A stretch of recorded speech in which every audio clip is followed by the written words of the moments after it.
YouTube, what is going on? I am literally fresh out of the Diamond Dynasty feature premiere, and Diamond Dynasty has changed forever. In this video, we are not going to live react to the stream. The stream has happened already, but I will go back through the stream, pause it at certain points, and we're going to talk about, I've got notes on notes on notes. We're going to talk about everything that's coming to Diamond Dynasty as far as features go for MLB The Show 23. Now, it is important to know that there will be another Diamond Dynasty feature premiere, more specifically geared towards content, on March 23rd, a couple hours before the game drops on early access. So they did not reveal everything. They hit us with a super cool surprise at the end, so make sure to stay to the end of the video to see what that's about.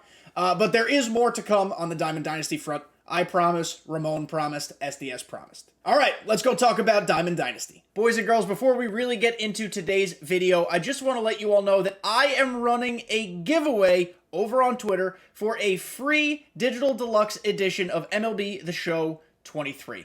I will pin the tweet in the description. All you have to do, it's really simple. Retweet the tweet, follow me on Twitter, and then just subscribe to my YouTube channel and make sure you post a screenshot in the comments under the tweet that you subscribed. I will be announcing the winner on March 17th, exactly 1 week before early access for the game drops on March 24th. I am trying to do YouTube content big this year, news updates, the show, the podcast, everything and more, plus a couple surprises. Make sure you subscribe, and thank you guys for entering the giveaway. And now, without any more nonsense, let's get to the video. Alright, boys and girls, can everybody see my screen? You can't answer me, comment down below. But here we go. The feature premiere was stunning. Absolutely amazing, a ton of information. The Twitch chat was just rude, yelling at Ramon the whole time because they think it's an L. Listen, there are drastic changes. That's not clickbait. There are drastic changes coming to Diamond Dynasty this year. They may work, they may not, but we cannot determine if they work or not until we play the game. So let's hold off on any crazy criticism until we actually get the game in our hands. But I will say this, as different as it is, and as controversial as it might be, I think it will set out to achieve what they hope for. So, the first thing is that, let's get to somewhere on this scroll bar here that it actually has words. Okay, Diamond Dynasty, there it is, that's the symbol. The big changes, why the big changes? They were not happy with the pattern that they'd fallen into, where like the best cards weren't coming out until August. For a variety of reasons. I mean, that means a lot of the player base was probably gone by then. They didn't address that verbatim, but it's essentially part of it. But it also, it led to like a vicious cycle of, okay, here's new content, grind for it. 3 days later, we're going to drop more new content that trumps the content that just came out. You're effectively like, you're in this continual time-wasting loop. That's kind of what video games are. I never really complained about it so much. Did the content rollout strategy start getting stale? Absolutely. I think we could all agree on that. But I think we all kind of just accepted that, like, this is how it's going to be. But I give them credit for taking a leap here and giving something a shot. So, what they've introduced for MLB The Show 23, it's called, trying to find the right place here, Sets and Seasons. Also a cool look at what could be a 79, ratings are not yet final, but a silver Ian Kinsler, new legend. Things to point out here on this Ian Kinsler card. Top left corner, you see it says Set 1. Set 1 means you can use it in Season 1. It's very simple. It will continue going on from there. Set 1, Set 2, Set 3, Season 1, Season 2, Season 3. Sets are probably the biggest change to Diamond Dynasty ever. Sets and seasons, I should say. 99s will be earnable the day the game launches, which is incredible. You'll have to work for them. They're not just going to be handed to you. You still have to grind a little bit, but you'll be able to get them day one. And you can use them in ranked BR programs. Those are also where you can get them from, ranked BR programs. It's going to be insane. It's going to be different. Seasons are going to be 6 to 8 weeks long. I like that. I like that it's different than just every 3 weeks. Go grind, go grind, go grind. 6 to 8 weeks is a nice, healthy amount of time. It gives you a good amount of time to get used to cards. It gives you a good amount of time to acquire more. Maybe you have to take a week off to go on vacation with your family. You don't have to stress about it as much anymore. So I like that. The goal of Seasons is to build squads from specific sets. Like I said, in Season 1, you'll be using Set 1. You'll also be using something called Core Players. Core Players are included in every season. Let's see if we can find the core right here. Let's just use this beautiful graphic here. core players that you can use in every season. What are core players? They call them the most valuable player items. Most versatile player items is probably the better word. They are the backbone of your collection. All live series cards are core. And they said their hope is to make live series cards relevant for longer. I love that idea. I'm a big fan. Live series cards, other than collecting them, are essentially irrelevant. Starting like April 15th. Like, they're immediately terrible. So, make them relevant all season long. I'm here for it. Make their upgrades and downgrades actually meaningful. Make Inside Edge something that means more outside of BR. I'm totally in for that. Live series collection rewards will also be part of the core set. And they said there are some other types of cards that will be too. They just didn't reveal them yet. As you can see here, once we get to Season 3, you can no longer use Set 1. It gets phased out every 2 seasons would be the appropriate way to say it. And then there's one other thing that makes this really cool here. The Wildcard. The Wildcard. So every team that you build, every squad, will have one assignable wildcard. That means in Season 3, if you have your favorite card ever from Set 1, you can assign him as your wildcard and you can use him.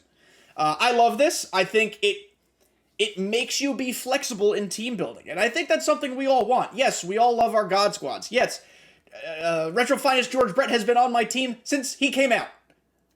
But it's good to have variety. It's good to try different cards. It's good to not level the playing field because we're talking about a game that needs a skill gap. But by forcing everyone to use different cards, you never know what's going to happen. So I'm a fan. I mean, listen, I'm trying to stay optimistic. Everything they've showed me thus far has been positive, in my opinion. It really has. And the tech test played reasonably well. The gameplay felt good. It definitely had some clunks or some issues. But it's a tech test. It's not supposed to be perfect. Sorry if I keep looking down, guys. I'm just looking at my notes to make sure I don't miss anything, because there's a ton of stuff.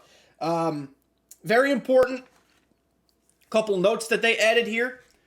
The DH, I don't think they gave us a graphic for this, did they? Sorry. Oh, this is where sets and seasons can be used, by the way. Always in ranked, occasionally in events, conquest, or mini seasons, depending on the prompts, and you'll never have to bother about sets in BR and those other 3 things that no one plays. Sorry, now back to what I was talking about. The DH. You can DH any player. You want to DH a second baseman? Go for it. But there will also be cards that are specifically labeled as DHs. Edgar Martinez, Nelson Cruz, David Ortiz, players like that.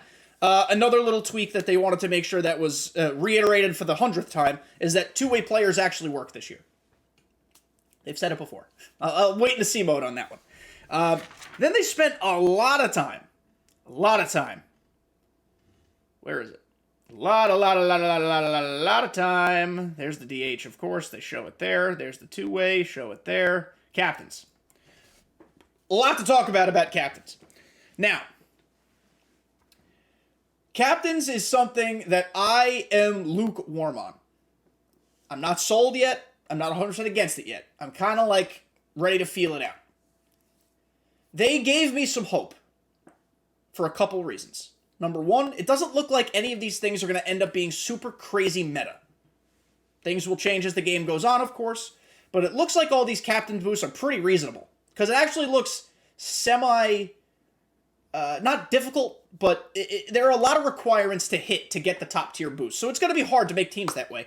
The other thing I love that they said, and I hope it's true, is that if a meta begins to develop and 1 or 2 captain's cards begin to separate themselves from the pack and become so overpowered, they're going to go in and make tweaks. I don't know if that means lowering their power or improving the power of other captains. And I'm not talking about the power attribute, for what it's worth. I'm talking about just like general strength and viability is probably a better word.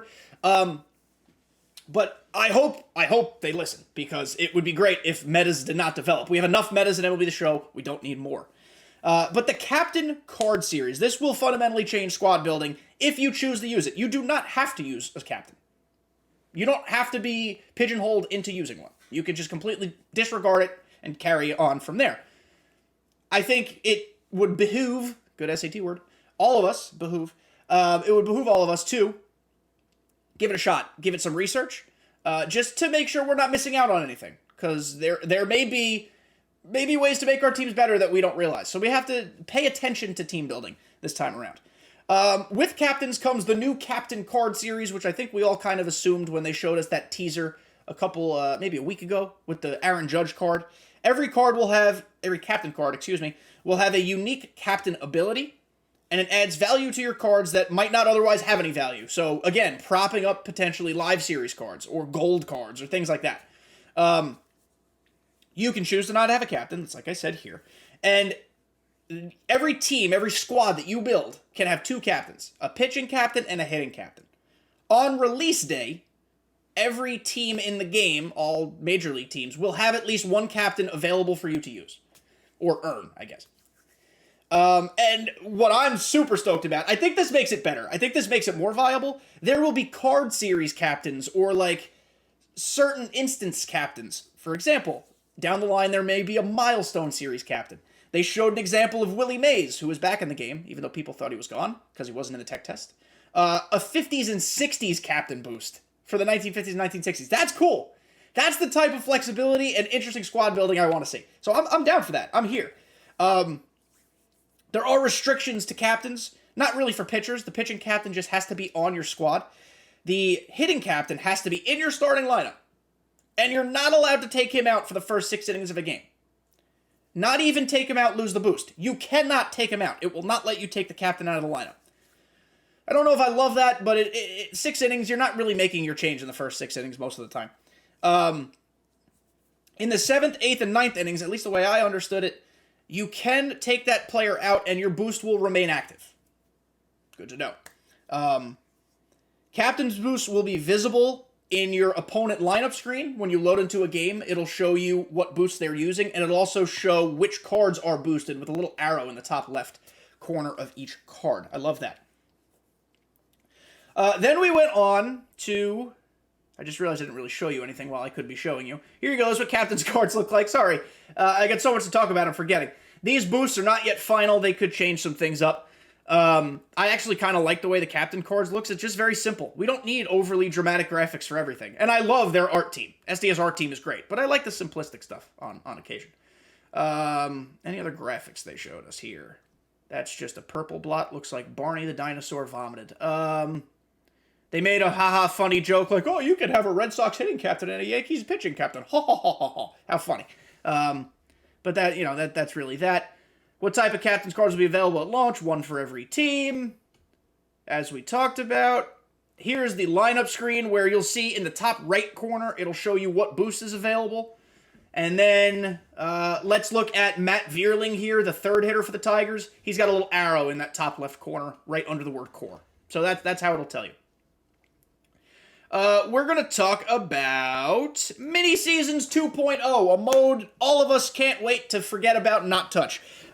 They admitted straight up that Mini Seasons last year, they just simply did not have enough time to put all the features into it that they wanted, which is hysterical, but it is what it is.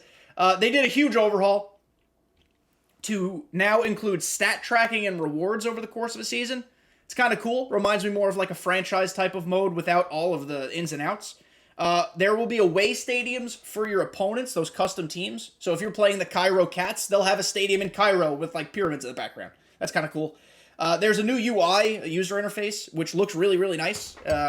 It'll be visible here, which we can go take a gander at. It's hard to scroll through these streams, let me tell you. Yeah, this is the new UI. It looks pretty good. I don't hate it. It looks, clean. Clean is all I can ask for. Clean is really all you can ask for. And that's really it.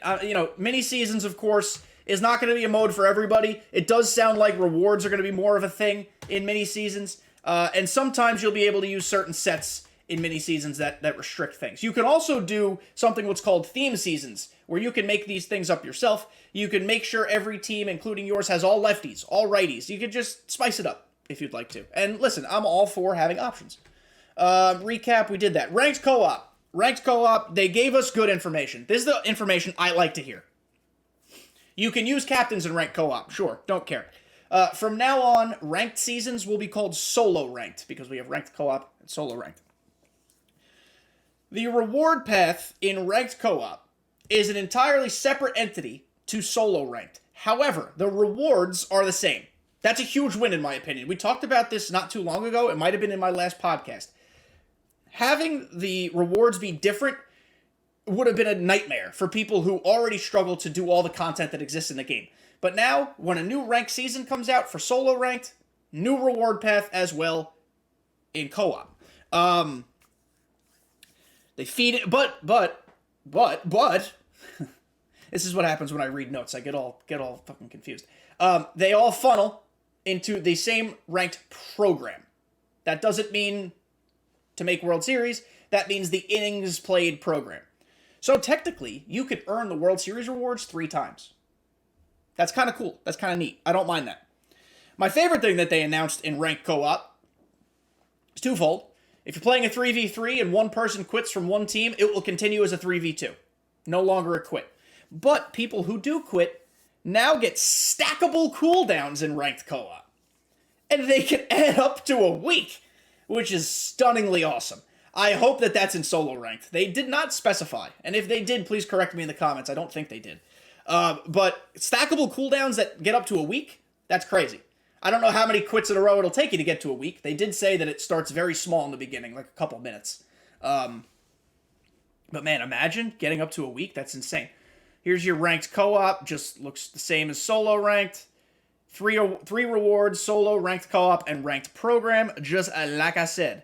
And here's a fun little graphic where if one person quits, this little angry face here is quitting, everyone can still play. Hooray!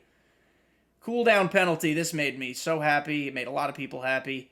They also have something like a surrender feature now, where if your entire co-op team agrees to quit, then you don't get a cooldown. That seems kind of silly to me, but it's fine. And then program rewards. Super cool. They didn't like that program rewards just got finished super fast. Or programs just got finished super fast. So now, once you get to a certain point, it will have an infinite loop of all the time unlimited opportunities for you to get cards until the new program comes out. And I like the way they did it, because if you get 25k XP to fill up that little loopity-poop, this screen will appear. You hit X to start it, or I guess A on Xbox, is that what it is? And the icons will start going. We could probably just watch this, I think. I don't think it's going to get me in trouble. All right, it's going to start going momentarily. See? All right, now. Oh my god, what am I going to get? What's my reward going to be? Oh my bejeebus! And it stops at a silver reward, a Ball is a Habit pack. That's not a silver player card, it's just the silver tier of rewards. As you can see, they had different types of pack options there. I love that. Might as well, give me something. I don't need a ton more incentive to play. I'm going to keep playing anyway, but at least reward me for my efforts of putting the hours in, The very last thing that came out, people might have left the room already by this point. We're going to find it on the scroll here. Team Affinity is back! Team Affinity is back. I can't wait. I don't know what it's going to look like. They didn't say what it's going to look like. But boy howdy. This is one of everybody's favorite features that was removed for 22. And I think they heard our displeasure, because it's here. It's back. Can't wait. So excited. Team Affinity is returning. I don't know how it's going to work. I think because now that you can get 99s on day 1, they had to give us a way to earn so many crazy cards at once, and that's probably why Team Affinity is back. I would imagine every new season that introduces a new set will also have a new Team Affinity. That's just a guess. I think that makes sense.